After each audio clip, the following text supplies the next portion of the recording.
দেখুন কত সুন্দর। তো বন্ধুরা, আজ আমি ওভেন ছাড়া মাটির উনুনে দুর্দান্ত স্বাদের আটা দিয়ে বেকারির মতো বিস্কুট তৈরি করে আপনাদেরকে দেখাবো।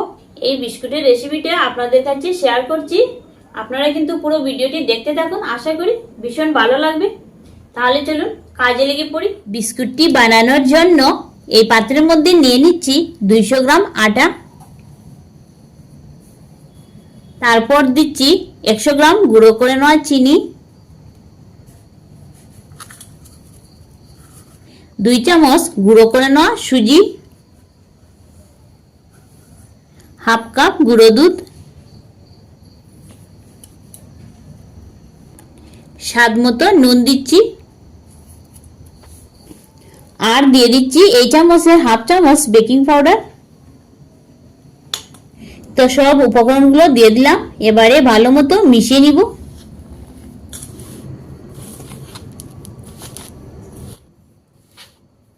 তো সবকিছু ভালো মতো মিশিয়ে নিলাম, মধ্যেখানে কিছুটা জায়গা করে নিচ্ছি। এখন এর মধ্যে দিয়ে দিচ্ছি এই বাটি দিয়ে 1 বাটি সাদা তেল। এই বিস্কুটটি বানাতে শুধুমাত্র তেল, ঘি বা ডালডা দিয়ে বানাতে হবে।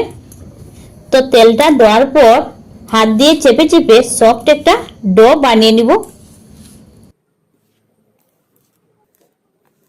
আরো 1 কাপ তেল লাগবে, তাই আমি দিয়ে দিচ্ছি।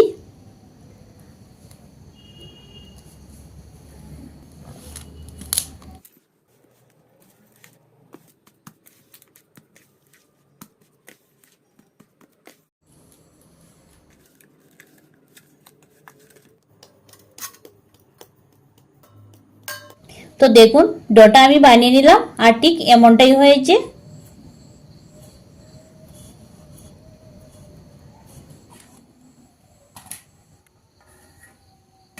তারপর এরকম একটা স্টিলের থালা নিয়েছি বিস্কুটটি বেক দেওয়ার জন্য। এর মধ্যে খানিকটা সাদা তেল দিয়ে ব্রাশ করে নিব।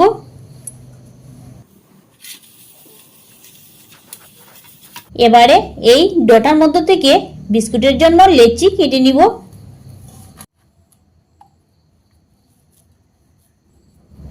তো এইরকম সাইজের একটা লেচি আমি নিয়ে নিলাম। এবারে হাতের সাহায্যে চেপে চেপে এইরকম গোল করে নিতে হবে। গোল করে একটা বিস্কুটের ডিজাইন আমি দিয়ে দিলাম। এখন ওই তেল ব্রাশ করে নেওয়া থালার মধ্যে রেখে দিচ্ছি। সেম পদ্ধতিতে আমি আরেকটা বানিয়ে দেখিয়ে দিচ্ছি।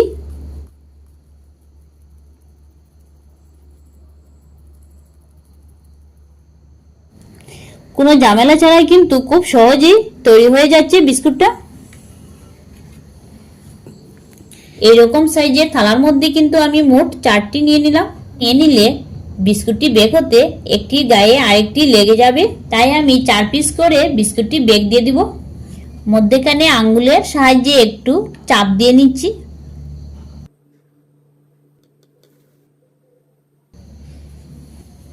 এর মধ্যে একটি একটি করে বাদাম দিয়ে দিব।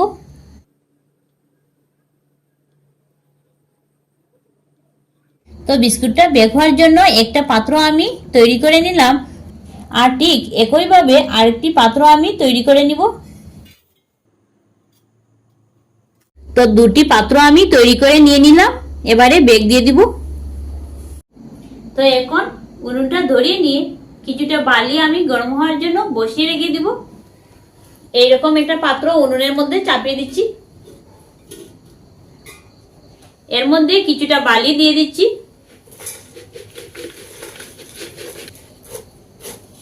বালি দেওয়ার পর এরকম একটা স্ট্যান্ড এর উপরে বসিয়ে দিচ্ছি। 5 মিনিটের জন্য চাপা দিয়ে রেখে দিচ্ছি বালি গরম হওয়ার জন্য। তো 5 মিনিট পর চাপাটা সরিয়ে নিচ্ছি।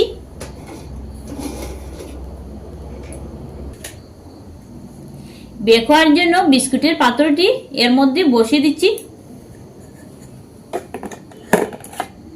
চাপা দিয়ে রেখে দিচ্ছি।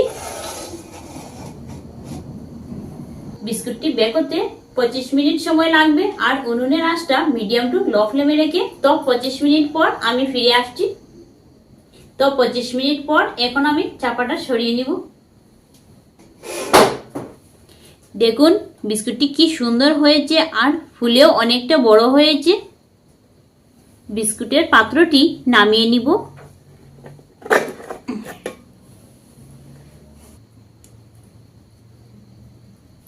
তো নামিয়ে নিলাম আর বিস্কুটটি ঠান্ডা হওয়ার পর এই পাত্র থেকে সরিয়ে নিব, তা না হলে বিস্কুটটি ভেঙে যাবে। আরেকটি বিস্কুটের পাত্র আমি বেক হওয়ার জন্য বসিয়ে দিচ্ছি।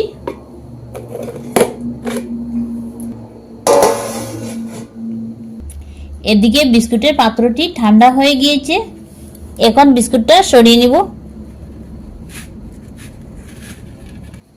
দেখুন নিচ দিকটা কত সুন্দর হয়েছে।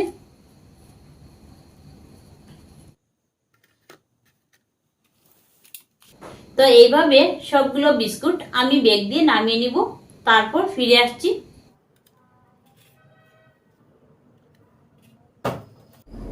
তো বন্ধুরা সবগুলো বিস্কুট আমি বেক দিয়ে নামিয়ে নিয়েছি আর দেখুন কত সুন্দর হয়েছে।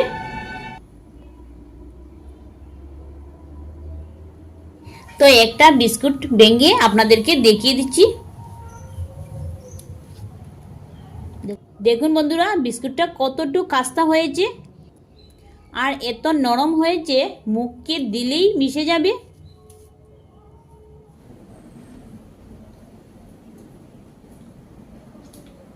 সত্যি বিস্কুটটা না অসাধারণ হয়েছে। এই বিস্কুটটি যাকে খাওয়াবেন তিনি কিন্তু বুঝতেই পারবেন না যে এটা ঘরে বানানো হয়েছে। তো বন্ধুরা আপনারা একবার ঘরে ট্রাই করে দেখবেন, অনেকদিন সংগ্রহ করে রেখে খেতে পারবেন। আর ভিডিওটি ভালো লেগে থাকলে চ্যানেলটি সাবস্ক্রাইব করে আমাদের পাশে থাকবেন। ধন্যবাদ।